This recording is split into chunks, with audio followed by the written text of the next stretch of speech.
10th standard exercise 3.5ல் first sum பார்க்க போகிறோம். சிம்பிளிஃபை. கொஸ்டின் என்னது? 4x² y divided by 2z² into 6xz³ divided by 20y4. நம்ம எப்பொழுதும் போல் என்ன பண்ணுவோம்? கொஸ்டினை தூக்கி எழுதிடுவோம். கொஸ்டினை தான் நான் எழுதியிருக்கேன். இதை என்ன பண்ணுறோம் நம்ம அப்படின்னு பார்த்தீங்கன்னா அடிக்க போகிறோம். எப்படி? 1 2 is 2, 3 2s are 6. அடுத்தீங்க 1 4 is 4, 5 4s are 20. முடிஞ்சிடுச்சுங்களா? இப்போ என்ன பண்ணுவோம்? இங்கே x². இங்கே எங்கேயாவது x இருக்கா கீழே? இல்லை. அடுத்து இங்கே ஒய். கீழே எங்கேயாவது ஒய் இருக்கானா? இருக்குது. இங்கே y4ன்னு இருக்குது. அப்போ ஒய்யில் இங்கே பாருங்கள், இது y4ல் ஒரு ஒய் போயிடுச்சுன்னா இன்னும் மீதி எத்தனை இருக்கும்? 3 இருக்கும். இங்கே பாருங்கள், எக்ஸு அது மேலே தான் இருக்கிறதுனால நம்ம மைனஸ் பண்ண முடியாது. இங்கே இசட் வந்து க்யூபில் இருக்குது, இங்கே z² இருக்குது. அப்போ இந்த க்யூப்லேருந்து 2 மைனஸ் பண்ணால் இங்கே இன்னும் 1 இருக்கிறதா அர்த்தம். வாங்க இப்போ ஆன்சர் எழுதுவோம். ஈக்குவல் என்ன எழுத போகிறோம் அப்படின்னு பார்த்தீங்கன்னா, ஈக்குவல் போட்டேன். இந்த இடத்துல என்ன நம்பர் இருக்குது? இங்கே வந்து பார்த்தா 1 இருக்குது. 1க்கு இங்கே பார்த்தீங்கன்னா 1 இருக்குது. அந்த 1 நம்ம போய் எழுத முடியாது. 1 3 is 3ன்னு நான் எழுதிட்டேன்.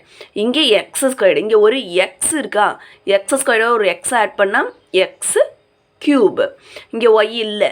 அடுத்து இசட்டில் இருக்குது. இசட்டில் எத்தனை இசட் இருக்குன்னா ஒரு இசட் இருக்குது. அதனால இசட் டிவைடட் பை இங்கே பாருங்கள், இங்கேயும் 1 தான் இருக்குது. இங்கே 5 இருக்குது. 1 5s are 5. இங்கே இசட் கிடையாது, ஏன்னா அடிச்சிருக்கோம். நெக்ஸ்ட்டு இங்கே ஒய் இருக்குது. அதில் ஒரு ஒய்யை தான் கேன்சல் பண்ணோம். 3 ஒய் இருக்கா? அப்போ y³. இந்த சம்மோட ஆன்சர் இதுதான். Next second sum p² minus 10p plus 21 divided by p minus 7 into p² plus p minus 12 divided by p minus 3 whole square.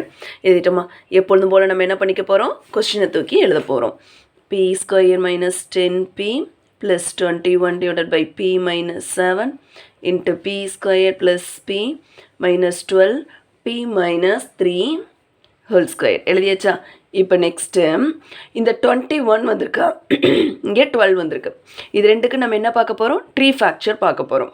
அப்படி வந்துச்சுன்னா 7 3s are 21. இந்த 21 ட்ரீ ஃபேக்சர் எடுக்கிறேன். 7 3s are 21. இப்போ 7ஐயும் 3ஐயும் ஆட் பண்ணால் நம்மளுக்கு சென்டர் நம்பர் வரணும் 10. அதுக்கு முன்னாடி என்ன சைன் போட்டிருக்காங்க? மைனஸ்ன்னு போட்டிருக்கனால இங்கே ரெண்டுக்குமே என்ன பண்ணணும்? மைனஸ்ன்னு கொடுக்கணும். என்ன நான் பண்ணுறேன்னு புரியுதா? 21ங்கிறதுக்கு ட்ரீ ஃபேக்சர் எடுக்கிறேன்.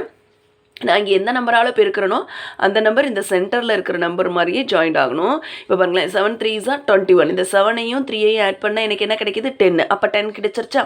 இங்கே சைன் என்ன இருக்குது? மைனஸ். அப்போ போத் சைடுக்கும் நான் மைனஸ் கொடுத்துருக்கேன். அப்போ -10 வந்துருச்சு. ஓகேவா? நெக்ஸ்ட்டு அடுத்து இங்கே பாருங்கள், இதில் 12 இருக்கா? 4 3s are 12. இங்கே என்ன சென்டர் வேல்யூ இருக்குன்னா 1ன்னு இருக்குது. ஆனால் இது ரெண்டையும் ஆட் பண்ணால் எனக்கு என்ன வந்துடும்? 7ன்னு வந்துடும். இப்போ நம்மளுக்கு தேவை ஆன்சர் என்னது? 1. அது என்ன 1? +1ன்னு வரணும். அப்போ எந்த நம்பருக்கு நம்ம மைனஸ் போடணும்? இந்த ஸ்மாலஸ்ட் நம்பருக்கு மைனஸ் போடணும். ஏன் பிக்குக்கு போடலைன்னா, எனக்கு பிக்கஸ்ட் நம்பரோட சைனை தான் நம்ம கன்சிடர் பண்ணுவோம். அதனால இங்கே 3ன்னு போட்டினா -3ன்னு போட்டினா 4ல் 3 போயிடுச்சுன்னா 1ன்னு சொல்லி நம்ம எழுதிக்குவோம். இப்போ எழுதலாமா? இப்போ வாங்க, பிஏ எடுத்துக்கிட்டேன். p -7 p -3 எழுதியாச்சு. டிவைடட் பை இங்கே என்ன இருக்குது? அதை அப்படியே தூக்கி எழுதிட வேண்டியது தான். இன்ட்டு அடுத்ததுக்கும் சேம். இப்போ இங்கே என்ன பண்ண போகிறோம்? p தான் எழுத போகிறேன். இங்கே +4. Next p -3. p -3 நான் என்ன பண்ணேன்னா ட்ரீ ஃபேக்சரில் கண்டுபிடிச்ச நம்பரையே தான் ரிப்பீட்டடாக எழுதியிருக்கேன். வேறு ஒன்றுமே பண்ணலை. இங்கே p -3 ஹோல் ஸ்கொயர் அதை அப்படியே எழுதிருங்க. p -3 whole square. இப்போ நம்ம இதை என்ன பண்ண போகிறோம்னா அடிக்க போகிறோம். p -7 அடிச்சாச்சு. நெக்ஸ்ட் வந்து பார்த்தீங்கன்னா இதிலேருந்து ஒரு p -3, இதிலேருந்து ஒரு p -3. ஏன்னா இது 2 பேர் இருக்காங்க. p -3 p -3 2 பேர் இருக்கும்போது 1 அடிச்சிட்டேன். இங்கேயும் ஒரு p -3, இங்கேயும் ஒரு p -3. இப்போ 2 கேன்சல் ஆகிடுச்சா? ரிமைண்டர் யார் இருக்காங்க? p + 4ங்கிற நம்பர் தான் ஆன்சர் இதுக்கு. நெக்ஸ்ட்டு தேர்ட் சம் பார்க்க போகிறோம். 5t³ divided by 4t - 8 into 6t - 12 divided by 10t.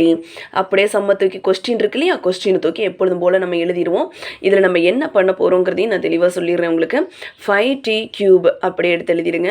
Next இந்த 4 காமனாக வெளியே எடுக்கிறேன். காமனாக வெளியே எடுத்தால் இது t 1 4 is 4ன்னு வந்துருச்சு. அதான் காமனாக வெளியே 4 வந்துருச்சு இல்லையா? அப்போ இந்த இடத்துல உள்ளே போடணுங்கிற அவசியம் இல்லை. இப்போ என்ன பண்ணுவோம்?